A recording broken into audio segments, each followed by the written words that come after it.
Hi 12th, welcome you once again बच्चे। Determination of income and employment, सबसे technical unit macro economics की। और बच्चे अक्सर इस यूनिट को करने के बाद भी बच्चे परेशान रहते हैं कि सर कौन सा क्वेश्चन आएगा, कैसे आएगा, क्योंकि क्लास 12th में ये अकेली ऐसी यूनिट है जिसमें कुछ फिगर वाले क्वेश्चंस हैं, आपको डायग्राम्स बनाने हैं। और लिटरली मैं खुद भी मानता हूं कि बहुत अच्छा चैप्टर है, बहुत अच्छे इसके अंदर कॉन्सेप्ट्स हैं जो आप लोग पढ़ने वाले हैं बच्चे। तो क्या क्या पढ़ेंगे इसमें हम, बहुत अच्छी अच्छी चीजें हैं इसके अंदर। इसके अंदर आप पढ़ेंगे एग्रीगेट डिमांड का कॉन्सेप्ट। मैं आपको बता रहा हूं कि क्या क्या हम पढ़ने वाले हैं। आप एग्रीगेट डिमांड का कॉन्सेप्ट एंड एग्रीगेट सप्लाई का कॉन्सेप्ट पढ़ेंगे इसके अंदर। बेटा इसमें से जो बहुत इंपॉर्टेंट क्वेश्चन है वो है वर्किंग ऑफ मल्टीप्लायर। ये जो मैं आपके सामने लिख रहा हूं बेटा, यही इस चैप्टर में कंटेंट है और यही एग्जाम में पूछे जाते हैं, वर्किंग ऑफ मल्टीप्लायर। और वर्किंग ऑफ मल्टीप्लायर के बाद नेक्स्ट इसमें है AD and AS approach equilibrium. AD and AS approach से इक्विलिब्रियम। सर इसके बाद बेटा derivation of saving curve from consumption curve. Consumption curve से सेविंग कर्व कैसे बनेगा। सर इसके बाद एसआई यानी saving investment approach of equilibrium. बहुत इंपॉर्टेंट चैप्टर, बहुत इंपॉर्टेंट ये सारे क्वेश्चंस। और यहां पर आपसे मॉनेटरी पॉलिसी की हेल्प जरूर लेगा। यहां पर पक्का आपसे मॉनेटरी पॉलिसी के बारे में बात करने वाला है वो। तो इसमें आप इन्फ्लेशनरी एंड डिफ्लेशनरी गैप से रिलेटेड चीजें भी समझेंगे बेटा। तो बहुत अच्छी एक यूनिट है। These are the question which are frequently asked in last recent years. और बहुत बार इनमें से बहुत इंपॉर्टेंट चीजें, जैसे ये क्वेश्चन है, इनमें से एक क्वेश्चन पक्का आपके लॉन्ग क्वेश्चन में आना ही आना है। प्रभु भी प्रकट हो जाएंगे तो भी आना ही आना है, ये आएगा ही आएगा। तो कुछ ऐसा सा इंपॉर्टेंट चैप्टर हमारे पास ही है। और इसमें से बेटा एक न्यूमेरिकल कंटेंट आने के भी चांसेस होते हैं। तो सबसे पहले मेरा प्राइमरी फोकस न्यूमेरिकल सेक्शन पे ही रहेगा। तो पहले हम 1 या 2 लेक्चर में अपने न्यूमेरिकल सेक्शन को कंप्लीट करेंगे। हम लगभग 5 से 6 लेक्चर में ये यूनिट कवर करेंगे, जिसमें 12 मार्क्स तो कम से कम है और 12 प्लस भी जा सकता है। इट्स अप टू यू कि कैसे एग्जाम में आएगा, आपकी किस्मत कैसी है, डिपेंड करता है। लेकिन 12 तो मिनिमम है ही एज पर द सीबीएसई। ठीक है बच्चे, तो सर स्टार्ट करें क्या? हाँ जी बेटा स्टार्ट करते हैं और बहुत अच्छे से स्टार्ट करते हैं। ठीक है सर। बेटा न्यूमेरिकल सेक्शन के लिए पहले जा रहा हूं मैं आपके साथ में, आप थोड़ा फोकस बनाएंगे। न्यूमेरिकल सेक्शन की बात हम करेंगे। तो सबसे पहले बनेगी बात एडी से रिलेटेड, एग्रीगेट डिमांड। आप सभी को पता है एग्रीगेट डिमांड क्या होती है। क्या होती है? एक इकोनॉमी में जो भी टोटल सेक्टर्स होते हैं, एक इकोनॉमी में जो भी टोटल सेक्टर्स होते हैं, उन सब की जो भी टोटल डिमांड होती है गुड्स एंड सर्विसेज की, दैट इज एग्रीगेट डिमांड। तो एडी क्या है? AD means total demand for goods and services in an economy by all the sectors, by all the sectors। बेटा अभी तो शॉर्ट में पढ़ा रहा हूं, शॉर्ट में, क्योंकि न्यूमेरिकल के लिए रेडी कर रहा हूं आपको। तो आपको पता है एडी क्या होता है? एडी जो होता है वो C plus G plus I plus X minus M, ये आपकी इकोनॉमी के 4 सेक्टर हैं, उनकी डिमांड है। अब आप बोलोगे सर कैसे कैसे? तो बेटा मैं बताऊंगा ना आपको कैसे कैसे। परेशान क्यों होंगे हम? बिल्कुल नहीं होंगे। सी जो है वो है consumption demand. Consumption demand basically ये डिमांड बाय हाउस होल्ड है, ये डिमांड बाय हाउस होल्ड है। Okay sir. जी ये गवर्नमेंट की डिमांड है, गवर्नमेंट की डिमांड है फॉर गुड्स एंड सर्विसेज। आई बेटा I4 होता है इन्वेस्टमेंट। सर कोई और नाम भी है क्या? हाँ जी, नेशनल इनकम में पढ़ के नहीं आए हो क्या? Gross domestic capital formation. Okay sir, okay sir. तो ये कौन करता है? सर इन्वेस्टमेंट तो फर्म सेक्टर करती है ना। हाँ जी। सी हाउस होल्ड करता है, जी गवर्नमेंट करती है, आई इन्वेस्टमेंट फर्म करती है, और एक्स माइनस एम, सर इसको तो हमें पता है नेट एक्सपोर्ट बोलते हैं। नेट एक्सपोर्ट इसका मतलब ये डिमांड है रेस्ट ऑफ वर्ल्ड से, demand from ROW, rest of world. तो इकोनॉमी में 4 ही तो सेक्टर होते हैं, हाउस होल्ड, गवर्नमेंट, फर्म और रेस्ट ऑफ वर्ल्ड एब्रोड। तो इन चारों की जो टोटल डिमांड है that is AD, aggregate demand. तो एग्रीगेट डिमांड इन सब से मिलकर बनी है। लेकिन जो हमारे इकोनॉमिस्ट केन्ज जी हैं, केनीज कहते हैं कि भाई बात तो चाहे आप कुछ भी कर लो, बात तो कुछ भी कर लो, डिमांड तो 2 ही तरह की हैं, एक सी और एक आई, एक सी और एक आई, कि या तो इंसान कंजम्पशन करता है या फिर इंसान इन्वेस्टमेंट करता है। हर इंसान की डिमांड 2 चीजों के लिए, या तो कंज्यूम करने के लिए, इन्वेस्टमेंट करने के लिए। तो मैं भी केंज सर की बात को पूरी तरह से एग्री करता हूं कि या तो हम कंज्यूम करने के लिए डिमांड करते हैं या हम कहीं इन्वेस्ट करने के लिए डिमांड करते हैं। तो 2 ही बातें होती हैं। हाँ सर 2 ही बातें होती हैं। तो अब जो हम कंसीडर करेंगे एडी, वो हम सी प्लस आई कंसीडर करेंगे, जहां पर सी क्या है, कंजम्पशन है, आई क्या है, इन्वेस्टमेंट है। तो आपको एग्रीगेट डिमांड का कॉन्सेप्ट समझ में आ गया होगा बेटा? यस सर, बिल्कुल आ गया है। तो हम आगे बढ़ रहे हैं अब एग्रीगेट सप्लाई के साथ। एग्रीगेट सप्लाई, सर एएस बोल दें क्या इसको? हाँ जी बिल्कुल बोल दो। सर ये टोटल आउटपुट होता है क्या?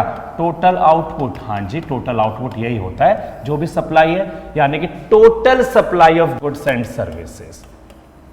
Total supply of goods and services in an economy. एक इकोनॉमी में जो भी गुड्स एंड सर्विसेज की टोटल सप्लाई है उसे हम क्या बोलते हैं? Aggregate supply. और बेटा it is called national income, इसे ही हम इनकम भी बोलते हैं। ये ही होती है इनकम। तो एग्रीगेट सप्लाई को हम वाई भी बोल सकते हैं। और आप सभी जानते हैं इनकम के हैं 2 हिस्से, इनकम के हैं 2 हिस्से। सर कौन कौन से 2 हिस्से? बेटा एक है सी, सी का मतलब है कंजम्पशन, हाँ सर जानते हैं। और एक है एस, एस का मतलब है सेविंग्स, हाँ सर ये भी जानते हैं। अगर सर हमने 100 रुपये कमाए और हमने 40 कंज्यूम कर दिए तो सर 60 बचे ना? मैंने कहा हाँ जी बेटा इंटेलिजेंट बच्चों, बिल्कुल ऐसे ही बचेगा।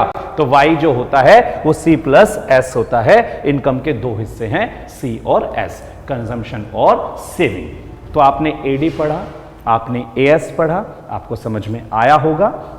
अब आगे बढ़ते हैं, आगे वाली बात पे ध्यान देंगे।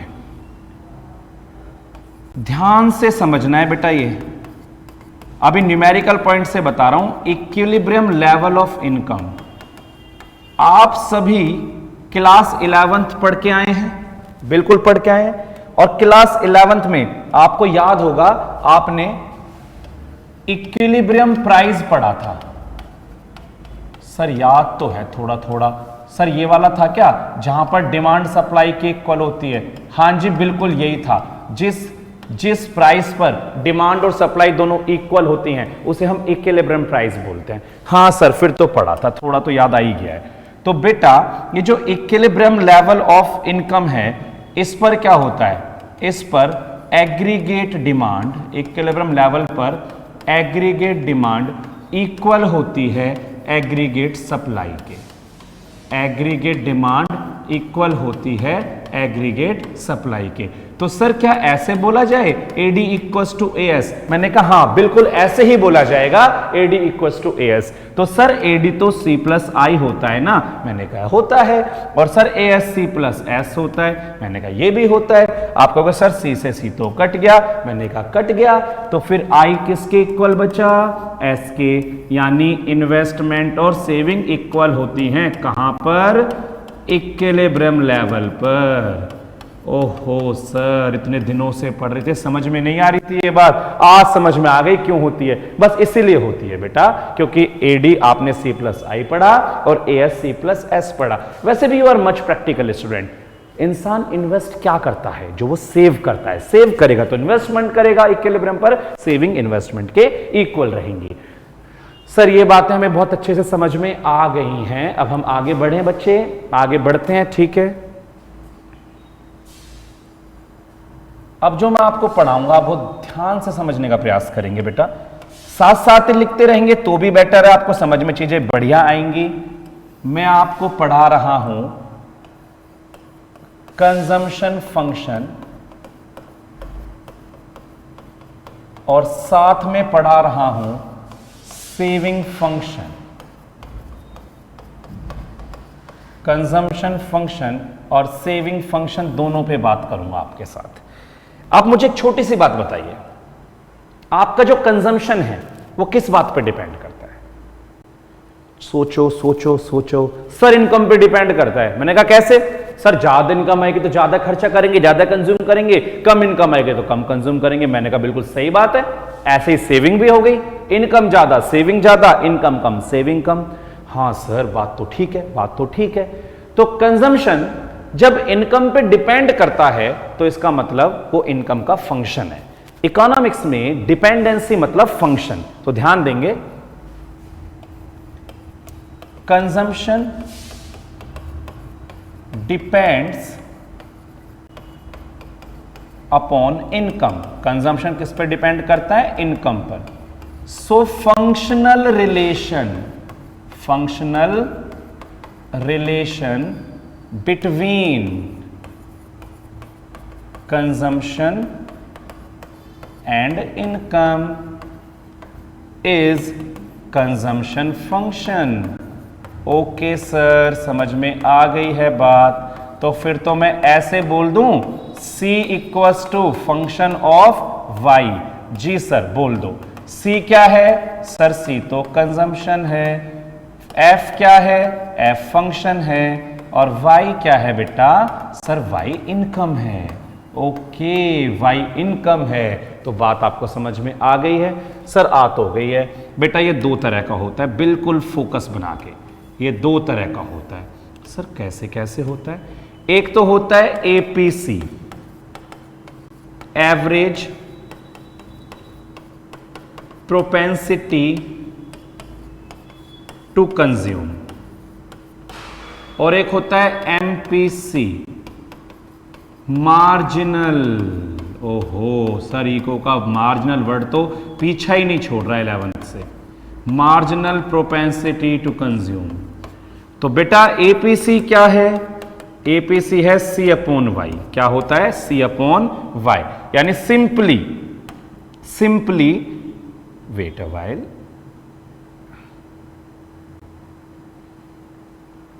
the ratio of consumption to income। आपको डेफिनेशन भी यही बतानी है। the ratio of consumption to income is APC। ठीक है सर समझ गए ना बेटा? तो सर MPC भी समझा दो ना बेटा। MPC तो मार्जिनल है। जब इनकम में चेंज आते हैं तो कंजम्पशन में भी चेंज आते हैं। तो डेल्टा C इसका मतलब क्या है? The ratio of change in consumption to change in income। Okay sir, change in consumption to change in income is MPC।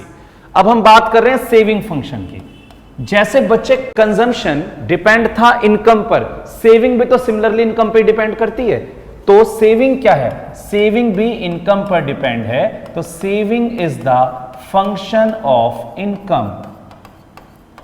बस सेम बिल्कुल, बदलना तो है ही नहीं। तो S equals to again function of y।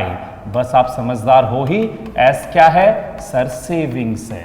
F क्या है? सर फंक्शन है। और Y क्या है?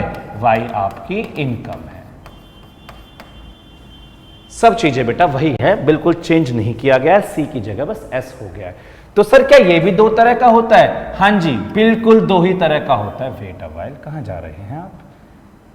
ये भी दो तरह का होता है। APS sir average propensity to save है क्या इसका मतलब? बेटा आपको तो कुछ बताने की जरूरत ही नहीं पड़ती, इतने इंटेलिजेंट बच्चे हैं आप। और ये एवरेज प्रोपेंसिटी टू कंज्यूम है क्या सर इसका मतलब? सॉरी, यहां थोड़ा सा हमने गलत लिख दिया है, इसे हम हटा देते हैं और हम वापस से इसको सही करेंगे। MPS तो मार्जिनल प्रोपेंसिटी टू सेव। तो सर ये तो वहां की तरह कर दो ना, delta S upon delta Y. तो बेटा APS होता है S upon Y. Sir definition क्या है? The ratio of saving to income. और सर ये the ratio of change in saving to change in income. Sir अब तक तो ये बहुत आसान लगा हमें। बेटा मैं ना अब इसको समराइज करने वाला हूं आपके सामने और एक छोटे से मैप माइंड के साथ आपके साथ बात करने वाला हूं। होपफुली आपको मेरी ये सारी बातें बढ़िया तरीके से समझ में आई होंगी। तो मैं आगे आपके साथ कंटिन्यू कर रहा हूं, आप फोकस बनाए रखें। नाउ जो हमने पढ़ा है उससे रिलेटेड दो बातें। अगर आपसे कोई कहता है relation between APC and APS, तो आपको क्या बोलना है कि APC और APS दोनों मिलके एक बनाते हैं। मैंने कहा प्रूफ कर दूं, आपने कहा सर करके दिखा दूं। तो C अपॉन वाई होता है और S अपॉन वाई होता है। हाँ सर, एलसीएम वाई आ गया, ऊपर क्या आ गया C प्लस एस। और क्या अभी आपने शुरू में ही वाई C प्लस एस नहीं पढ़ा था? सर पढ़ा तो था, दिखा देंगे एक बार क्या? हाँ जी सर पढ़ा था, ये देखो पढ़ा था ना वाई C प्लस एस आप लोगों ने। ठीक है सर, फिर तो आपकी बात हमें क्लियर हो गई है। आपने जो कहा वो एकदम सही कहा कि y plus C plus S तो y के इक्वल होता ही है। तो यहां पे कितना आ गया? 1 आ गया।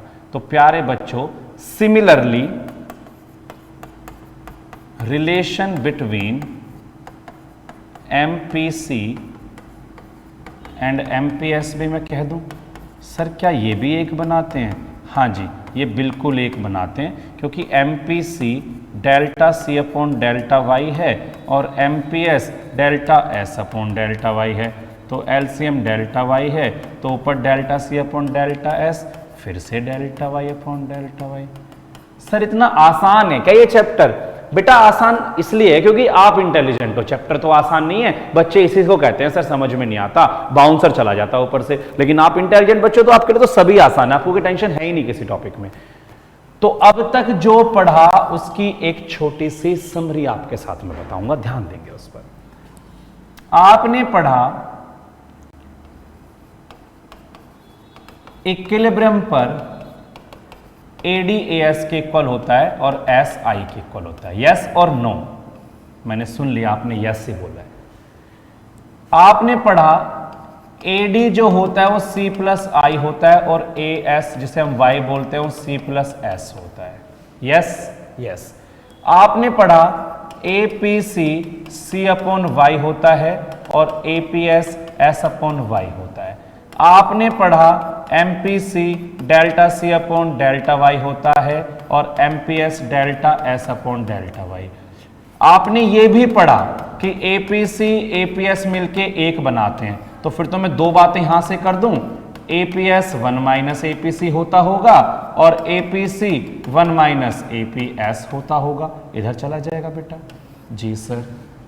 आपने पढ़ा MPC और MPS मिलके एक बनाते हैं, तो फिर तो MPC 1 माइनस MPS भी होता होगा और MPS 1 माइनस MPC भी होता होगा। सर हम आपकी हर एक बात को एग्री करते हैं, सारी बात आपकी बिल्कुल ठीक है और ये हम अच्छे से पढ़ भी चुके हैं, आपने हमें बहुत अच्छे से समझा दिया है। ठीक है, आगे बढ़े। मैं आपसे पूछता हूं कि जीरो लेवल इनकम पर अगर किसी कंट्री में इनकम नहीं जनरेट हुई किसी साल, तो वहां कंजम्पशन होगा या नहीं होगा? अगर इनकम जनरेट नहीं हुई, अगर मैं कुछ भी नहीं कमाऊं तो मैं कंजम्पशन नहीं करूंगा क्या? भूखा मर जाऊंगा क्या? जब कोविड में इकोनॉमी बंद हो गई थी, लोग भूखे हो गए थे, कंजम्पशन तो सबने किया था, गवर्नमेंट ने करवाया या फिर लोगों ने अपनी सेविंग्स निकाली, कंजम्पशन तो हुआ था। हाँ सर, कंजम्पशन तो हुआ, तो वरना मर जाते भूखे। तो बेटा जीवित रहने के लिए, टू स्टिल अलाइव, हमें क्या चाहिए? हमें मिनिमम कंजम्पशन, एक मिनिमम कंजम्पशन तो चाहिए ही होता है। चाहे हमने कोविड में कपड़े नहीं खरीदे हो, हमने फैंटेसी नहीं जियो, लेकिन रोटी खा के जीना तो सबने चाहो, उतना तो खर्चा हुआ ही होगा। तो एक मिनिमम कंजम्पशन जो जीवित रहने के लिए चाहिए वो तो हर किसी को करना पड़ता है। तो जीरो लेवल पर जो कंजम्पशन होता है उसका नाम कभी भूलना मत, उसे हम ऑटोनोमस कंजम्पशन बोलते हैं। उसे हम क्या बोलते हैं? Autonomous consumption. इसके बारे में हम बात आपके साथ करने वाले हैं नेक्स्ट लेक्चर में। लेकिन अभी हम एक न्यूमेरिकल की तरफ जा रहे हैं जिसमें आपको एपीसी और एपीएस से रिलेटेड न्यूमेरिकल करना है। आपने इन सारी चीजों को अच्छे से नोट किया। अब मैं जो भी पढ़ाने वाला हूं वो इसी से लिंक होकर आपको एक न्यूमेरिकल बनाएगा। ठीक है बेटा, चेक करेंगे।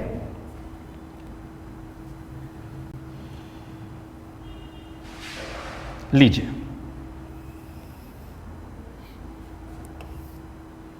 आपको y दिया हुआ है और आपको c दिया हुआ है।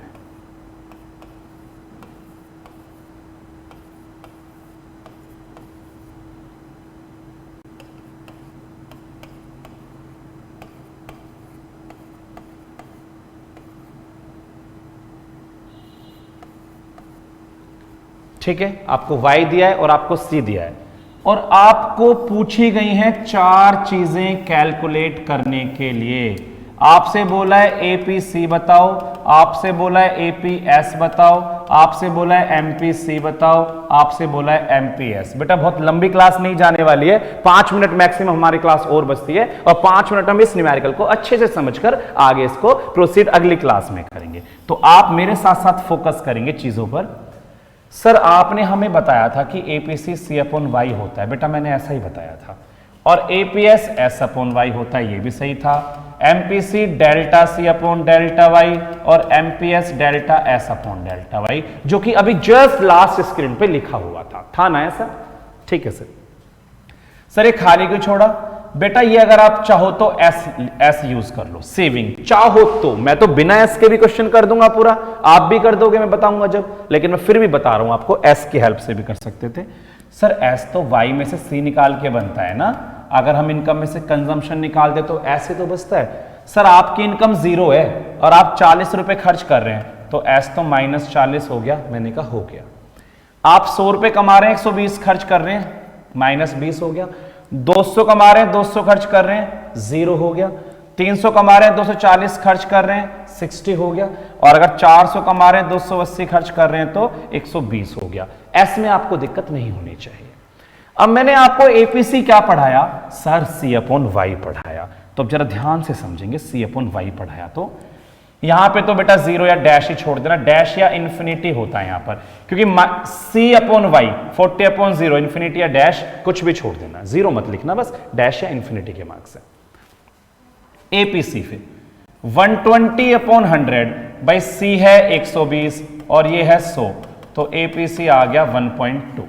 आया 1.2? जी सर आया। अगला चेक करेंगे, फिर C 200 और Y 200, सर 1 आ गया। फिर C 240 और Y 300, 0.8 आ गया। फिर C 280 और Y 400, 0.7 आ गया। तो C अपॉन Y से निकालना कितना आसान था ना? अब ऐसे ही एपीएस, या तो मैं एपीएस 1 माइनस एपीसी कर दूं, 1 माइनस एपीसी, क्योंकि एपीसी एपीएस दोनों मिलके एक बनाते हैं। पढ़ाया था मैंने भी, दोनों मिलके एक बनाते हैं। हाँ सर पढ़ाया तो था। तो यहां डैश, अगर ये 1.2 है तो क्या माइनस का 0.2 कर दूं, क्योंकि दोनों मिलके कितना बनाएंगे? 1। अगर ये 1 है तो क्या 0 कर दूं? हाँ सर। ये 0.2 है तो 0.8 है तो 0.2 कर दूं, और 0.7 है तो 0.3 कर दूं। बेटा मैंने 1 माइनस 1 में से इन सबको माइनस करके निकाल दिया। आप चाहते तो s अपॉन वाई के थ्रू भी इसे कर सकते थे, आप चाहते तो s अपॉन वाई के थ्रू भी इसको कर सकते थे। तो देखो जरा s -20 अपॉन 100 चेक करेंगे बस आप, -20 अपॉन 100 क्या माइनस का 0.2 है? हाँ सर सही बात है। 0 अपॉन में 200, क्या ये भी है? Yes sir. और 60 अपॉन में 300, ये भी 0.2 है। और 120 अपॉन में 400 आप चेक करिए, बिल्कुल 0.3 है। हाँ सर, हम दोनों तरीके से निकाल सकते हैं, हम निकाल सकते हैं, कोई दिक्कत ही नहीं है। सर नेक्स्ट क्या आ गया बेटा? नेक्स्ट तो आपका MPC आ गया, जो कि डेल्टा C और डेल्टा Y। देखो जी, यहां नहीं बता पाएंगे आप। डेल्टा C 40 से 120, डेल्टा C हुआ 80, और Y 0 से 100, कितने का चेंज आया? 100 का। ओहो सर, ये बात है 0.8। ये 100 से 200, 100 का चेंज, 120 से 200, 80 का चेंज। सर फिर से 80 अपॉन 100 आ गया, 0.8। फिर चेक करेंगे, 200 से 240 कंजम्पशन यानी 40 का चेंज, और इनकम 200 से 300 हो गई है, तो इनकम में 100 का चेंज है, 0.4। एंड लास्ट 240 से 80, फिर से 40 का चेंज, और इनकम में सर, इनकम में तो फिर से 100 का चेंज है, तो 0.4। और फिर से वही बात, ये दोनों मिलके भी तो एक बनाते हैं। ये 0.8 है तो 0.2, 0.8, 0.2, 0.4, 0.6, 0.4, 0.6। तो अब इस तरह के क्वेश्चंस आपकी जो भी रेफरेंस बुक आपके स्कूलों में लगी हुई हैं, आप उससे ट्राई करेंगे बच्चे। आप मुझे व्हाट्सएप पर पूछ सकते हैं, कुछ भी आपको डाउट आता है कैसा भी, आप मुझे सेंड करना, मैं आपको आंसर जरूर करूंगा। और फर्दर अगली क्लास के लिए चैनल को सब्सक्राइब करके रखें, क्योंकि अगली क्लास बहुत अच्छी होने वाली है। उसमें हम मल्टीप्लायर के कॉन्सेप्ट पढ़ेंगे, के से related concept. Till then take care, bye bye.